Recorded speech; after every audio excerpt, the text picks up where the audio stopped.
جمال الوجود بذكر الإله وتصفو الحياة بنور اللہ تعالیٰ نے قرآن پاک میں جتنی بھی آیات، بلکہ یہ کہا جائے کہ پہلی آیت اقرأ بسم ربک الذی خلق خلق الانسان من علق اقرأ وربک الاکرم الذی علم بالقلم،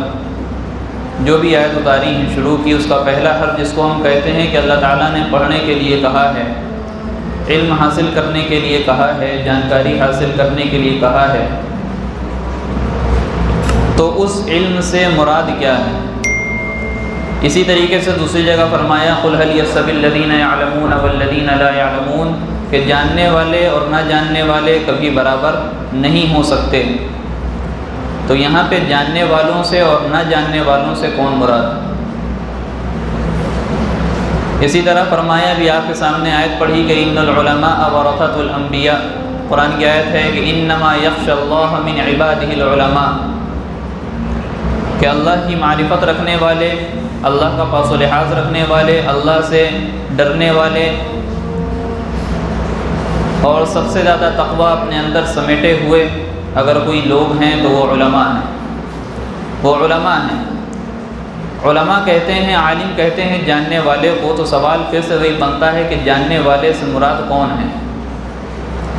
ایک جو قرآن و حدیث پڑھتا ہے وہ بھی جاننے والا ہے، جس کو ہم عالم کہتے ہیں، عام زبان ہے جو ہماری۔ ایک ڈاکٹری پڑھ رہا ہے، انجینئرنگ کر رہا ہے، پروفیسر بن رہا ہے، جج وکیل کی پڑھائی کر رہا ہے، کچھ بھی پڑھ رہا ہے، وہ بھی کسی نہ کسی درجے میں کچھ جانتا ہے، بلکہ بہت کچھ جانتا ہے، تبھی وہ وکیل اور جج اور بڑے بڑے ڈاکٹر بن رہے ہیں۔ تو کیا ان کو بھی عالم اور علماء ہم شمار کر سکتے ہیں؟ ان کو ہم کہہ سکتے ہیں؟ کیا ان کا تعلق اس آیت سے یا اس آیت کا تعلق ان سے ہو سکتا ہے کہ جس نے بتایا کہ جاننے والے اور نہ جاننے والے کبھی برابر نہیں ہو سکتے؟ تو اس کا جواب حضرت مولانا سید ارشد مدنی صاحب دامت برکاتہم، جن کی آج کل طبیعت بھی ناساز چل رہی ہے، یہ بھی اعلان تھا کہ ان کے لیے دعا کریں، اللہ تعالیٰ ان کو جلد از جلد شفاء کاملہ عطا فرمائیں۔ انہوں نے جواب دیا، کہنے لگے کہ اسکول کالجز میں جو چیز پڑھائی جا رہی ہے وہ مرنے سے پہلے کی چیز بتائی جا رہی ہے کہ مرنے سے پہلے کیا کیا ہوگا، مرنے سے پہلے کیا کیا ہوگا، قبر میں جانے سے پہلے دنیا کیا کیا ترقی کر سکتی ہے، تم کیسے ترقی کر سکتے ہو، تم کیسے اس منصب پر فائز ہو سکتے ہو، یہ چیز اسکول اور کالجز میں بتائی جا رہی ہیں۔ لیکن اگر ہم رخ کریں گے مدرسوں کا، ہم رخ کریں گے جامعات کا، تو وہاں پتہ یہ چلے گا کہ وہاں جو مرنے کے بعد کی زندگی ہے وہ بتائی جا رہی ہے، کہ ہم کو مرنے کے بعد جو ہمیشہ کی زندگی ہے، جو لامحدود زندگی ہے، اس زندگی کے بارے میں بتایا کہ اگر پوری دنیا کو سرسوں کے دانے سے یا اس سے بھی چھوٹا کوئی دانہ ہو اس سے بھر دیا جائے، اور ایک چڑیا کو، ایک پرندے کو مسلط کر دیا جائے اور اس کو حکم دیا جائے کہ 1000 سال میں ایک دانہ اٹھانا، تو بتایا جاتا ہے کہ وہ دانے تو ختم ہو جائیں گے لیکن وہ آخرت کی زندگی جو ہے وہ کبھی ختم نہیں ہوگی۔ ایسی زندگی،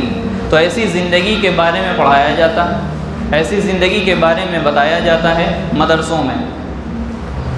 تو بتایا کہ اگر جو تم پڑھائی کر رہے ہو اس میں غور کرو،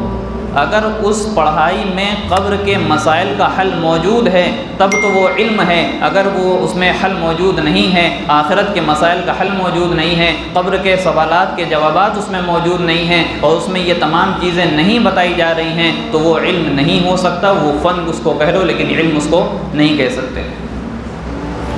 تو اب جو ہمارے یہ ڈاکٹر حضرات ہیں، یہ ہمارے انجینئر حضرات ہیں، یہ ہمارے پروفیسر حضرات ہیں، وکیل ہیں، وکلاء ہیں، ججز ہیں، جو بھی ہیں، یہ ایک فن کے ماہر ہیں لیکن علم کے ماہر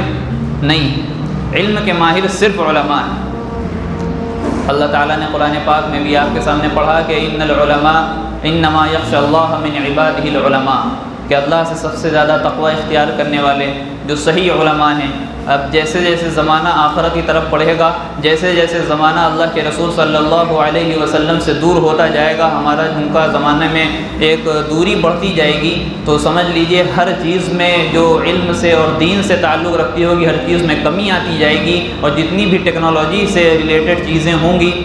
جتنی بھی دنیاوی ترقیات سے متعلق چیزیں ہوں گی اس میں اضافہ ہوتا جائے گا۔ اگر خالص دین دیکھنا ہے تو ہمیں پرانے زمانے میں جانا ہوگا، نبی صلی اللہ علیہ وسلم تک کے جتنا ہم پیچھے جائیں گے اتنا ہمیں خالص دین ملتا رہے گا۔ اور اگر دنیاوی ایک جو ہے زوال دیکھنا ہے کہ دنیاوی اعتبار سے کمتر لوگ کب تھے، تب بھی ہم کو الٹے زمانے میں جانا ہوگا، جتنا پہلے جائیں گے ہم کو دنیاوی لحاظ سے بہت کمتر لوگ دکھیں گے۔ لیکن اگر دین کا زوال دیکھنا ہے کہ دینی اعتبار سے لوگ کب زوال کا شکار ہوتے ہیں، کب پستی کا شکار ہوتے ہیں، تب ہمیں آگے کی طرف جانا ہوگا کہ کس طریقے سے ہم آگے جا رہے ہیں، اور آج جو ہے دینی زوال کس طریقے سے لوگوں کے اندر آ رہا ہے، اعمالی زوال کس طریقے سے لوگوں کے اندر آ رہا ہے۔ اور اگر دنیاوی ترقی کوئی دیکھنا چاہتا ہے تب بھی اس کو آگے کی طرف جانا ہوگا کہ دنیاوی ترقی اب بڑھتی جا رہی ہیں، دینی معاملات میں اب کمی آتی جا رہی ہے، دینی اور اعمالی جو ہے تمام چیزوں میں کمی پیدا ہوتی جا رہی ہے۔ تو اللہ کے رسول صلی اللہ علیہ وسلم نے فرمایا، حضرت ابو درداء رضی اللہ عنہ کی روایت ہے، بھی آپ کے سامنے پڑھی کہ ان العلماء ورثۃ الانبیاء وان الانبیاء لم یورثوا دینارا ولا درہما فمن اخذه اخذ بحظ وافر۔ فرمایا کہ علماء جو ہیں یہ انبیاء کے وارث ہیں، علماء جو ہیں یہ انبیاء کے وارث ہیں۔ سوال یہ پیدا ہوتا ہے کہ کیا سارے علماء آج کل جس کو ہم دیکھ رہے ہیں کیا سب علماء انبیاء کے وارث ہیں؟ تو اس کی ایک مثال، بلکہ دو مثالیں اس طرح سمجھ لیں کہ ایک باپ پہلوان باپ ہے، اس کا انتقال ہو جاتا ہے اور اس کے ورثاء میں ایک لڑکا ہے جو لنگڑا ہے، ایک بچہ ہے، ایک لڑکا ہے جو کہ لنگڑا ہے، پیروں سے معذور ہے، چل نہیں سکتا۔ جب چل نہیں سکتا تو ظاہر سی بات ہے پہلوانی بھی نہیں کر سکتا۔ تو کیا اس وجہ سے کہ ان کا جو پہلوان صاحب تھے جن کا انتقال ہو گیا، ان کا بچہ لنگڑا ہے، اس وجہ سے ان کو وراثت میں حصہ نہیں ملے گا؟ کیا ایسا کرنا جائز ہے، درست ہے؟ کیا اس وجہ سے کہ وہ لنگڑا ہے اور ان کے باپ چونکہ پہلوان تھے اس وجہ سے ہم اس کو جو ہے حصہ نہیں دیں گے؟ ایسا تو ہم نہیں کرتے، چاہے وہ لنگڑا ہو، چاہے وہ اندھا ہو، چاہے وہ جو ہے آنکھوں سے نابینا ہو، چاہے وہ جو ہے سن پاتا ہو نہ سن پاتا ہو، کوئی بھی اس کے اندر عیب ہو، لیکن چونکہ وہ پہلوان صاحب کا لڑکا ہے اس کو ہم وراثت میں حصہ دیں گے، وہی اصل وارث ہے اور کوئی وارث نہیں بن سکتا۔ اسی طریقے سے ایک ڈاکٹر ہیں، آئی اسپیشلسٹ ہیں، آنکھوں کے ماہر ڈاکٹر ہیں، اور ان کا لڑکا جو ہے وہ نابینا ہے، وہ آنکھوں سے دیکھ نہیں سکتا۔ جب وہ ان ڈاکٹر کا انتقال ہوگا تو وارث کون بنے گا، دیکھنے والا یا نہ دیکھنے والا؟ ظاہر سی بات ہے اگر ان کا لڑکا ہے، نہ دیکھنے والا ہو چاہے دیکھنے والا ہو، تو ان کا لڑکا ہی کیا بنے گا، وارث بنے گا۔ ہم اس وقت یہ نہیں کہہ سکتے کہ ان کا لڑکا چونکہ جو ہے ایک آنکھوں کے اچھے ڈاکٹر تھے اور ان کا لڑکا چونکہ نابینا ہے اس وجہ سے ہم ان کو وارث نہیں بنائیں گے، کسی دیکھنے والے کو جو ہے لے کر کے آیا جائے ہم ان کو وارث بنائیں گے، تو یہ بات درست نہیں۔ اسی طریقے سے اللہ کے رسول صلی اللہ علیہ وسلم تمام کمالات کے حامل تھے، تمام اوصاف اور تمام اچھائیاں اور تمام اچھی صفات ان کے اندر اللہ تعالیٰ نے پیوست فرما دی تھیں، لیکن اس کے بعد جو اللہ کے رسول صلی اللہ علیہ وسلم نے بتا دیا کہ علماء انبیاء کے وارث ہیں، علماء انبیاء کے وارث ہیں۔ اب علماء چاہے لنگڑے ہوں، علماء چاہے لولے ہوں، علماء چاہے اندھے ہوں، علماء چاہے دیکھ پاتے ہوں یا نہ دیکھ پاتے ہوں، سن پاتے ہوں یا نہ سن پاتے ہوں، کہنے کا مقصد یہ ہے کہ علماء چاہے بے عمل ہوں، علماء چاہے کم عمل کرنے والے ہوں، لیکن اصل وارث وہی ہو سکتے ہیں اور کوئی نہیں ہو سکتا، اور کوئی وارث نہیں ہو سکتا۔ کیوں؟ انما ورث العلم، کیونکہ انبیاء کا جو مقام تھا، انبیاء کا جو کام تھا، وہ زمین جائیداد چھوڑ کر کے نہیں جاتے تھے، دینار اور دراہم چھوڑ کر کے نہیں جاتے تھے، وہ تو جو ہے انما ورث العلم، وہ علم کا وارث بناتے تھے، علم کو چھوڑ کر کے جایا کرتے تھے۔ اور آج اپنی پوری زندگی کون لگا رہا ہے؟ علماء لگا رہے ہیں، بلکہ جو ہے نوجوانی کے جو ہے قیمتی جو سال ہوتے ہیں وہ علماء لگا رہے ہیں، 10 سال عالمت میں لگا رہے ہیں، 3 سال کم سے کم 2 سال 4 سال حفظ میں لگا رہے ہیں، 2 سال فضیلت میں لگا رہے ہیں، افتاء کرنا ہے تو 1 سال اور لگا رہے ہیں، تمام چیزیں وہ پڑھ رہے ہیں، قضاء کا کورس کرنا ہے تو 1 سال مزید لگا رہے ہیں۔ تو علماء اصل انبیاء کے وارث ہیں۔ آگے فرمایا کہ فمن اخذہ اخذ بحظ وافر، جس نے بھی اس میں سے حصہ لے لیا، جس نے بھی اس میں سے یعنی علم حاصل کر لیا، علماء کا مقام اس کو حاصل ہو گیا، عالم وہ بن گیا، تو حال اس کا یہ ہوگا فمن اخذہ اخذ بحظ وافر کہ میراث نبی میں، میراث انبیاء میں یعنی نبیوں کی وراثت میں سے اس نے ایک بڑا حصہ لے لیا، اس نے ایک بڑا حصہ لے لیا۔ اب تھوڑا آگے بڑھتے ہیں کہ نبیوں کا کام صرف علم کا سیکھنا اور سکھانا تھا یا کوئی اور کام بھی تھا؟ ہم دیکھتے ہیں تمام نبیوں کی تاریخ میں سب سے پہلا کام قولوا لا الہ الا اللہ تفلحوا، کہ اللہ کو ایک مان لو، اللہ کو ایک جان لو، اللہ کی گواہی دے دو، اللہ کو معبود مان لو، اللہ کے ساتھ کسی کو شریک نہ کرو، تم کامیاب ہو۔ سب کی دعوت، پہلی دعوت یہی دعوت ہوا کرتی تھی، اور دوسری چیز جو ہے انہی کے ذمے صرف دعوت کا کام تھا، کسی اور کے ذمے دعوت کا کام نہیں تھا۔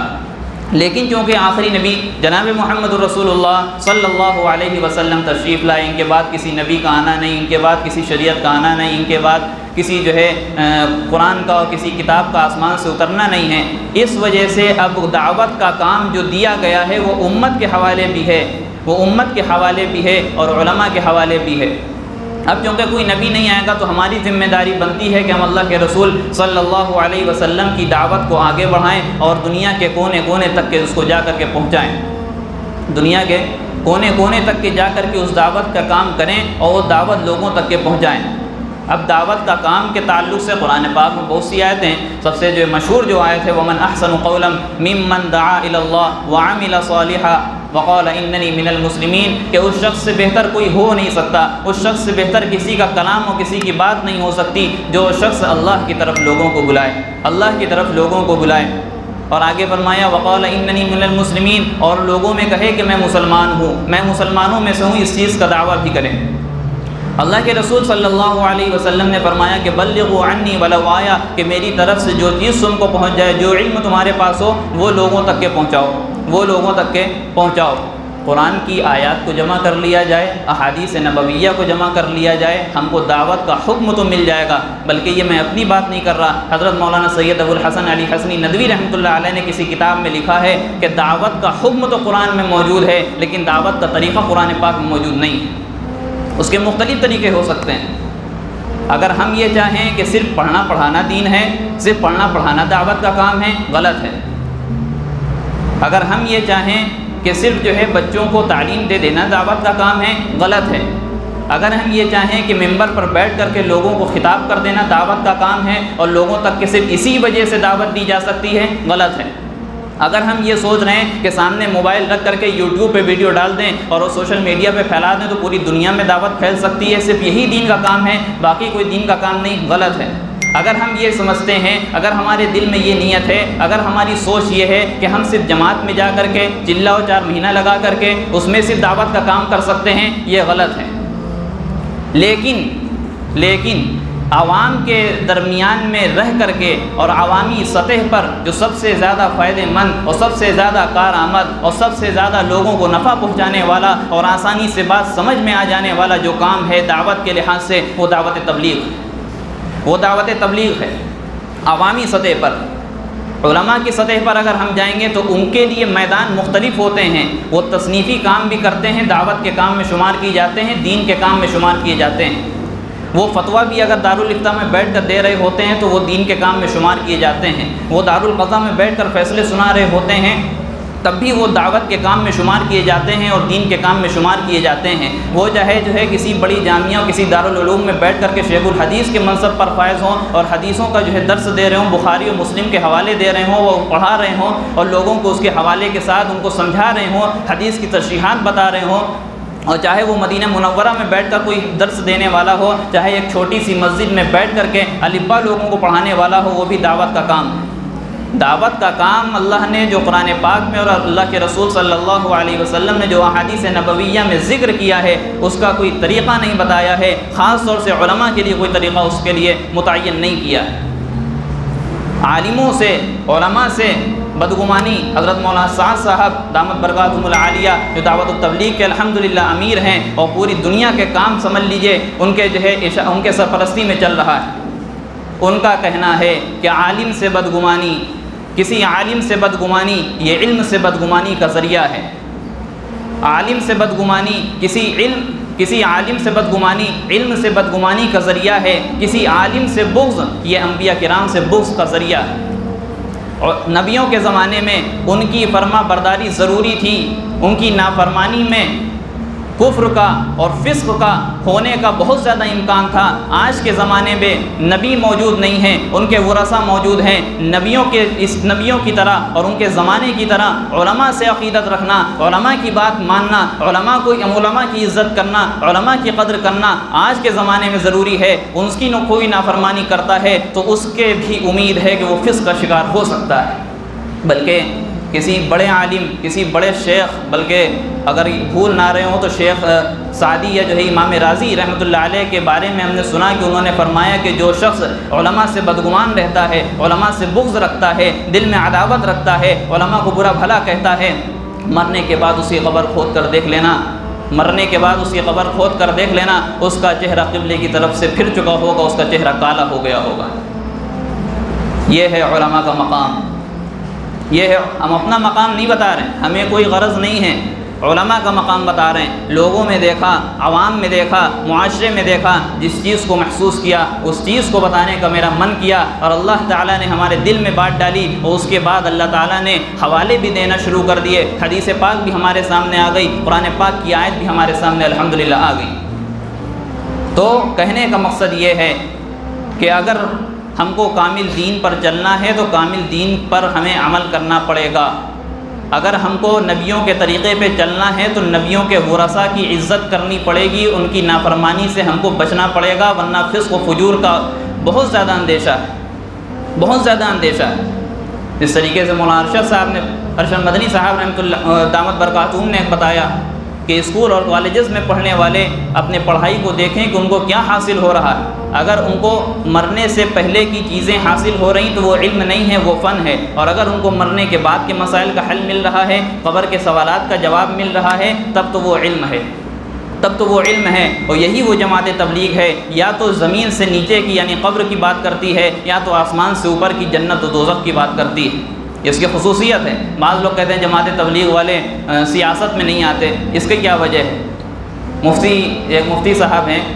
تو ان سے سوال کیا گیا تو انہوں نے جواب دیا کہ جماعت تبلیغ والوں کا سیاست میں نہ آنا یہی بہت بڑی سیاست ہے۔ جماعت تبلیغ کا سیاست میں نہ آنا یہی ان کی بہت بڑی سیاست ہے، یہ تم نہیں سمجھ سکتے، اس کام میں لگو گے تب سمجھو گے۔ تو ہماری ذمہ داری ہے کہ ہم جو بھی دین کا کام کرنے والے ہیں ان کی عزت کریں، ان کا احترام کریں، چاہے وہ کسی نہج پر کام کر رہے ہوں، کسی سطح پر کام کر رہے ہوں۔ اگر وہ دین کا کام ہے، اگر دین کو فائدہ ہو رہا ہے، اگر دین کے تعلق سے کسی مسلمان کا فائدہ ہو رہا ہے، تو ہم ان کی اگر جو ہے عزت نہیں کر سکتے، اگر ہم ان کی مدد نہیں کر سکتے، تو کم از کم ہماری ذمہ داری بنتی ہے کہ ہم ان کی مخالفت بھی نہ کریں۔ ہماری ذمہ داری بنتی ہے کہ ہم ان کی مخالفت بھی نہ کریں۔ ہر لائن قرآن پاک میں، ہر جگہ اللہ تعالیٰ نے قرآن پاک میں فرما دیا کہ دعوت کا کام بہرحال سب کے اوپر ہے، ایک کے اوپر نہیں ہے، سب کو کرنا ہے، اپنے اپنے طریقے سے کرنا ہے۔ ایک آدمی ڈیوٹی جاتا ہے، جاب کرتا ہے، اس کی نیت یہ ہے کہ ہم سنت والا لباس پہنیں گے، سنت والا چہرہ رکھیں گے، سنتوں پر عمل کریں گے، نماز کے وقت میں نماز پڑھیں گے، اور دل میں نیت یہ ہے کہ اس سے اللہ تو راضی ہوگا ہی، لیکن ساتھ ساتھ میں ایک دعوت بھی ہم سے چلی جائے گی۔ جو ہمارے غیر کام کر رہے ہیں، ہمارے مسلمان بھائی ایسے بھی ہوتے ہیں جو نماز نہیں پڑھتے، ان تک کہ یہ میسج جائے گا، وہ جا کر کے نماز پڑھیں گے، تو یہ بھی دعوت ہے۔ یہ جاب کرنا بھی دعوت ہے، یہ ملازمت کرنا بھی دعوت ہے۔